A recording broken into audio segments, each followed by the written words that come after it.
think you're in control, don't you? You think you're a man because you earn money, lift weights, maybe read a few books. But tell me this, what happens when she doesn't text back, when she leaves? What happens when the sex stops, when the attention fades, when no one applauds you? Do you remain still, or do you spiral? Be honest. Because if your peace depends on how much she desires you, you're not free, you're just well-decorated property. Marcus Aurelius, a Roman emperor who led armies and governed empires, wrote this in silence to himself. You have power over your mind, not outside events. Realize this, and you will find strength. But most men never find that strength. Why?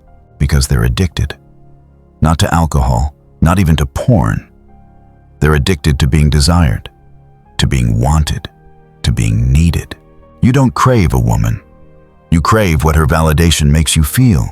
You crave the illusion of power, when in reality, you have none. You obey every whim of your biology, every flicker of attention, every ounce of sexual hope. You are not a man. You are a machine reacting to signals. That's why Marcus wrote again and again, not for others, but for himself to chain his mind back from the abyss. And yet, you scroll, you fantasize. You lie in bed wishing she'd come back, or worse, that someone new would love you the same. Nietzsche once said, "He who cannot command himself must obey." And that is the way of the weak. Look around you. Weakness is the norm. Men cry over women they barely knew. They destroy themselves for a glimpse of connection. They drown in meaninglessness, but beg for comfort instead of structure. So let me ask you directly, are you a man? Or are you a reaction? Because you think she left you. You think the pain is her fault. But the truth is more disturbing. She didn't enslave you. You walked into the cage yourself smiling. Why? Because desire feels like life, and discipline feels like death. But the Stoics, Marcus Epictetus Seneca, they knew better. They stared desire in the face and said, "You do not own me. I choose what I serve." And yet, here you are serving your lowest impulses like a loyal dog. You wake up tired because your mind is at war with itself. You chase pleasure and call it love. You chase attention and call it purpose. But the truth, you are chasing nothing. And nothing is exactly what you are becoming. This video isn't here to comfort you. It's here to offend you. To strip away the illusion and force you to ask, have I ever lived a day as a free man? If the answer is no, then good. Now we can begin. Here's a brutal truth. What you call freedom is actually slavery in disguise. You say you're free because you can choose your job, your clothes, your women. But what if I told you none of those are real choices? Just responses to cravings you didn't even create. Marcus Aurelius warned, the things you think about determine the quality of your mind. Your soul takes the color of your thoughts. And what do you think about really? Let me guess, money, status, women, pleasure. Every thought is laced with hunger. Every goal, every action, every word you speak is infected with a desire to be desired. That is not freedom. That is dependency wearing a seductive mask. You don't act, you chase. You don't choose, you obey. Not a king, not a tyrant, but a tiny voice inside that whispers, more. Give me more. You obey that voice like a slave on his knees. That's the first rule. Desire is not a sign of life. It's the beginning of death. Most men are not born weak. They are made weak by one thing, the comfort of craving. They want pleasure without purpose, reward without struggle, love without discipline. Let me spell it out. You masturbate because you're lonely, not because you're alive. You scroll social media because you fear silence, not because you're curious. You chase women because your ego is starving, not because your soul is full. And you justify all of it with a coward's phrase, I'm just being human. No, you're being soft. There's a difference. Carl Jung said it best. Until you make the unconscious conscious, it will direct your life, and you will call it fate. You think life is unfair, that women don't see your value, that society ignores you. But really, you're just enslaved by patterns you've never examined. Every man has two forces inside him, the animal full of instinct, lust, and craving, the architect capable of creation, silence, and restraint. But here's the catch. Only one gets stronger every day. The other withers. If you feed the animal, the architect dies. And when the architect dies, so does your future.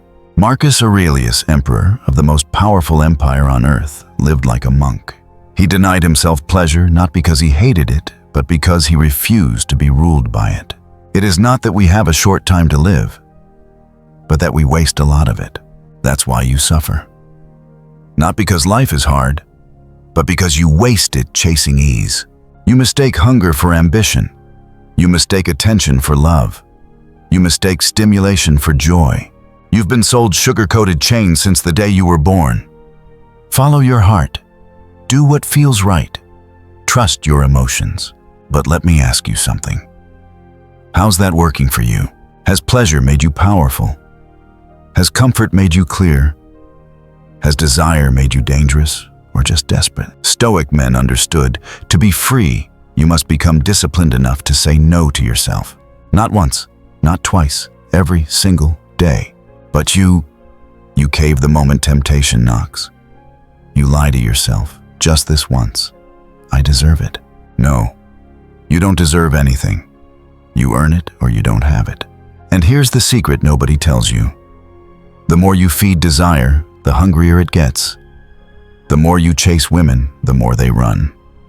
The more you seek validation, the more invisible you become. Because women don't respect need. Life doesn't reward softness, and nature doesn't care if you cry. So what do?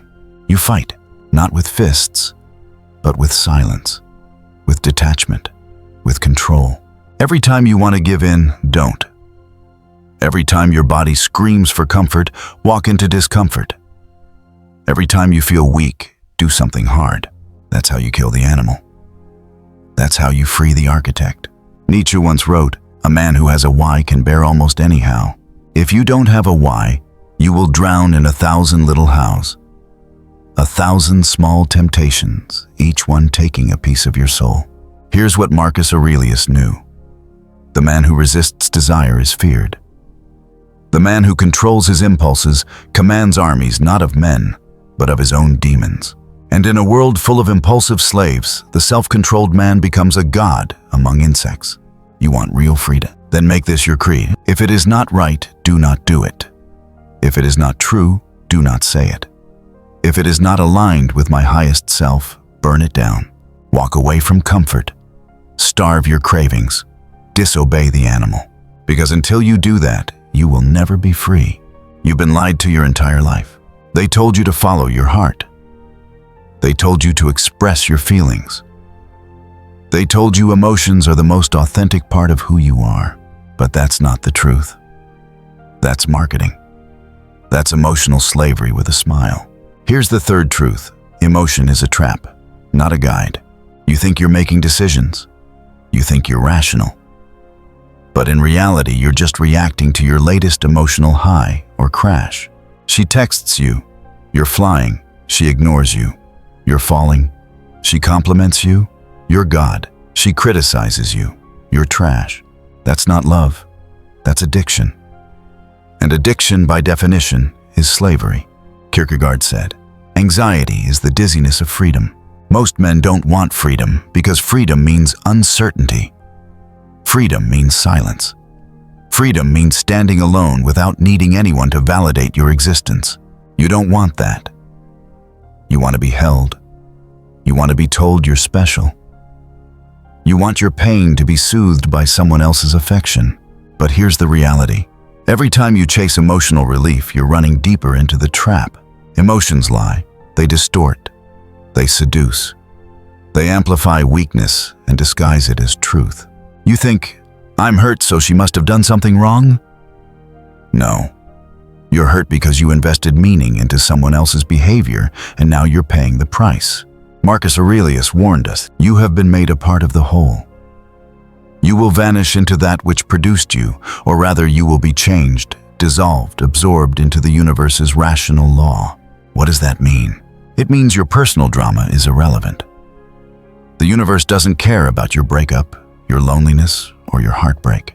Pain is not proof of injustice, it's proof of attachment. You didn't suffer because she left. You suffered because your sense of self was tied to her presence. She didn't hurt you. You built your identity around someone who could walk away, and she did. Do you see it now? Emotion is not sacred. Emotion is not truth. Emotion is just the body's primitive alarm system reacting to perceived threats and attachments. And you obey that system like a mindless animal. The Stoics taught, it's not events that disturb us, but our judgment about them. Judgment, not truth. You weren't abandoned, you were freed. You weren't rejected, you were revealed. But the modern man doesn't think that way. He collapses when his emotions surge. He spirals when his comfort is disrupted. You want to know why you're weak? Because you trust your emotions more than your reason. Because you believe your feelings are you and they're not. Your feelings are just weather passing through the sky of your mind. If you wait, they will pass. But you don't wait. You react. You lash out. You cry, beg, chase, scream, and you call it being in touch with your emotions. Let me tell you something. A man in touch with his emotions doesn't express them. He controls them. He harnesses them. He uses them as fuel, not as guidance. You feel rage, channel it into discipline. You feel grief, forge it into wisdom. You feel lust, transmute it into ambition. But you just drown. You let every wave of feeling crash through your mind and destroy the structure of your soul. Carl Jung said, what you resist persists, but what you accept transforms. Stop resisting the silence. Stop fleeing discomfort. Sit with your emptiness. Make it your ally. Because when you sit alone without distraction, without a woman to comfort you, without a phone to stimulate you, that's when your real war begins. And most men are too soft to fight it.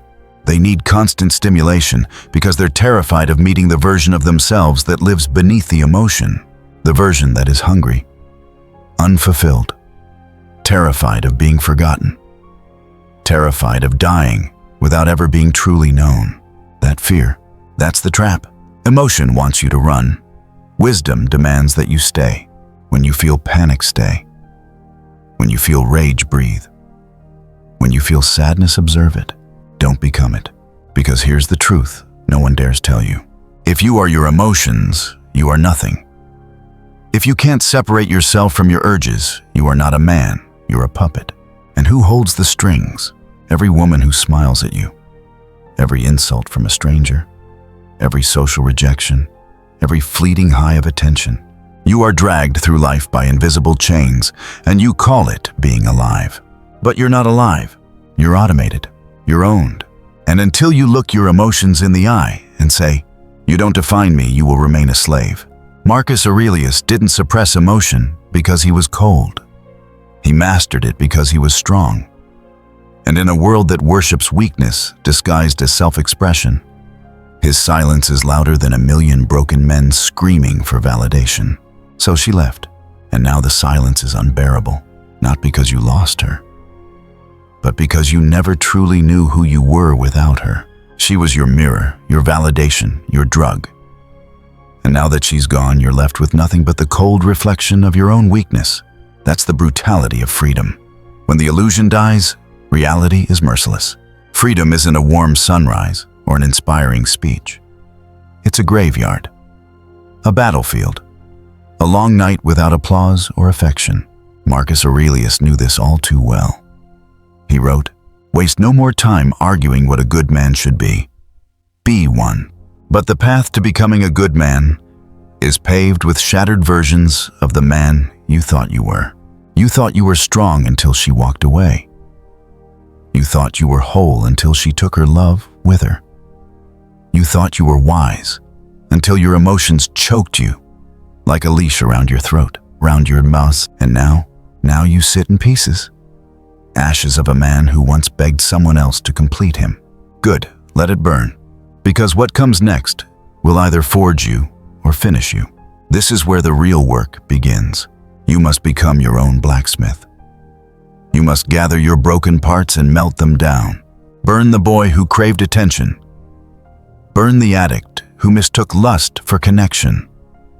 Burn the coward who couldn't breathe without someone else's approval. Let him die. Because pain is not the enemy, it is the furnace. And men are not born in comfort. They are forged in fire. Carl Jung said, "The privilege of a lifetime is to become who you truly are. But becoming who you truly are requires you to destroy who you pretended to be." That smiling mask, that obedient lover, that emotionally fragile slave to praise, he must die so that you may finally live. But make no mistake, this process is violent. You will be alone. You will be misunderstood. You will wake up with no one to text, no one to touch, no one to fill the void. And you must stare into that void and say, "You are not my enemy. You are my raw material." Because if you can sit with your emptiness long enough, it becomes your power. No more begging, no more hoping, no more chasing someone else to validate your existence.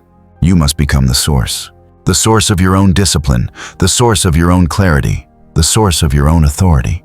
This is what Marcus Aurelius meant when he said, "It is in your power to withdraw yourself whenever you desire."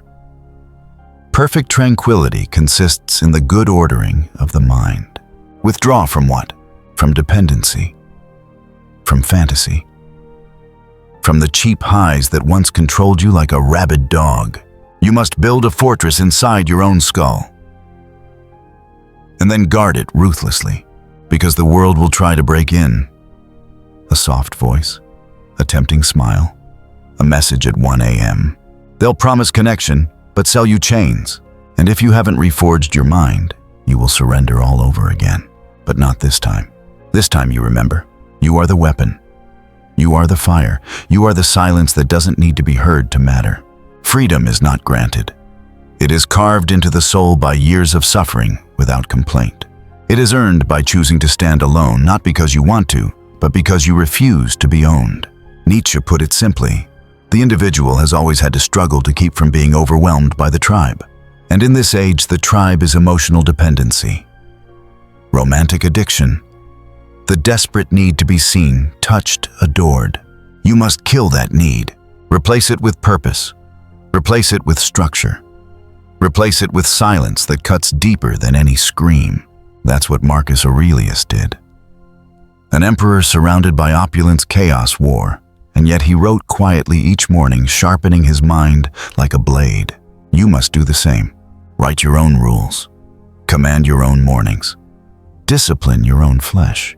Because if you don't, you'll chase another woman, and another, and another. Each one a new prison, each one a new master. And the man who bows over and over again eventually forgets how to stand. But if you endure this death of identity, this death of false self, you will rise as something rare, a man who needs nothing, a man who cannot be seduced, bought, or broken, a man whose power isn't in his words or muscles, but in his ability to walk away from anything that threatens his inner kingdom. That man is terrifying, because he is free. Let's end with a law older than your feelings. A law that predates your heartbreak, your confusion, your pathetic need to be loved. Machiavelli's law, it is better to be feared than loved if you cannot be both. Why? Because love is fickle. Affection is temporary. Admiration fades the moment you stop feeding it. But power, real inner power, endures. You keep asking, why did she stop loving me? The better question is, why did you need her love to begin with? You don't need love. You need clarity. You need order. You need the brutal honesty to admit most modern men are raised to worship approval and ignore authority, especially their own. They chase her attention like a dog chases a stick. They abandon purpose for the illusion of partnership. They trade their edge for her comfort, their ambition for her smile. And then they wonder why she stops respecting them. Here's the truth. The more you give a woman power over your mood, the more she loses respect for you. Not because she's evil, but because biologically, she's wired to test your strength. And every time you fail that test by begging, chasing, explaining, you confirm what she fears. You are not the man, Machiavelli wrote. A man who tries to be good all the time is bound to come to ruin among the great number who are not good. That includes love. That includes your soft little dream of eternal romance. You think love is pure. She thinks love is leverage. You think consistency earns loyalty. She tests you to see if you're still sharp, still sovereign, still above her emotional storms. If you're not, she moves on either emotionally or physically. And you call her cruel. But she's not cruel. You were weak. You built your self-worth around being chosen by a woman. You abdicated your inner throne and gave it to someone whose own emotions shift like sand. No emperor would tolerate that. No king would give away his crown to be loved. So why did you? Because no one taught you the doctrine of power. The doctrine of masculine order. Marcus Aurelius understood it. He ruled himself before he ruled Rome. He woke before dawn to write, to think, to command the only empire that truly matters, his own mind. You chase passion, he chased principle. You crave touch. He craved self-mastery. You seek pleasure. He sought peace, the kind only earned through inner discipline. So here is the final truth. A woman cannot complete you. She can only complement you if you're already complete. But you keep offering incompleteness and expecting to be loved for it. You offer emotional need. You offer vulnerability disguised as depth. You offer your brokenness, hoping she'll fix it. She won't. That's not her job. Your job is to rule yourself. Machiavelli's genius wasn't in cruelty, it was in order. He knew that love, when placed above law, creates chaos. And modern men live in chaos because they worship love without structure. They elevate affection above responsibility. They treat women like gods and themselves like beggars. Then they blame those gods when the temple collapses. But Machiavelli says, the wise man does at once what the fool does finally. You don't wait for heartbreak to grow. You prepare for it. You train through it. You master yourself so profoundly that no loss can unseat you from your throne. This is not about hating women. It's about not needing them. It's about restoring the hierarchy, purpose over pleasure, discipline over desire, order over emotion, power over love. Because if you don't choose power, love will destroy you. It will seduce you into softness. It will lure you into dependency. It will strip you of the one thing that makes you a man, your ability to walk away. And here's the coldest truth of all. She never loved you more than the version of you that didn't need her. The moment you bowed, the moment you made her your son, your savior, your source. She knew she was no longer with a king, but a slave in disguise, and she left, as she should. Because no woman can respect the man who puts her above himself. That is not love. That is spiritual suicide. So what now? You rise. You walk away from the burning ruins of your old self, the one who begged, hoped, needed. You let him die, and you do not mourn him. You rebuild in silence. You lead yourself. You master your biology. You install law where chaos once reigned. Because when you become the man who commands himself, no woman can destroy you. And no heartbreak can define you. You don't need her to come back. You don't need anyone to understand. Because from now on, you do not chase love. You command respect. And you never again give your crown to someone who hasn't earned it. So now you know, not all men are slaves, but most will never escape their chains. Not because they can't, but because they won't. Because slavery is warm. It's familiar. It's the illusion of love, the comfort of desire, the soft poison of being needed. But freedom is brutal. Freedom is lonely. Freedom means walking away from everything that once made you feel safe and choosing to feel powerful instead. And that's the choice you face right now. Walk alone, or die slowly inside the arms of your illusions. There is no in-between. The man who seeks comfort will find submission. The man who seeks approval will find silence. The man who needs love will lose respect. But the man who commands himself, the man who rewrites his own laws, the man who walks through loss without begging, weeping, or blaming, he is untouchable. And here's what the world won't tell you. They only love you when you don't need them. They only follow you when you don't chase them. They only respect you when you'd rather lose them than lose yourself. So take one last look at the broken version of you. The boy who thought love would save him. The man who thought being desired was the same as being strong. Let him go. Because from this moment on, you don't beg, you don't explain, you don't break.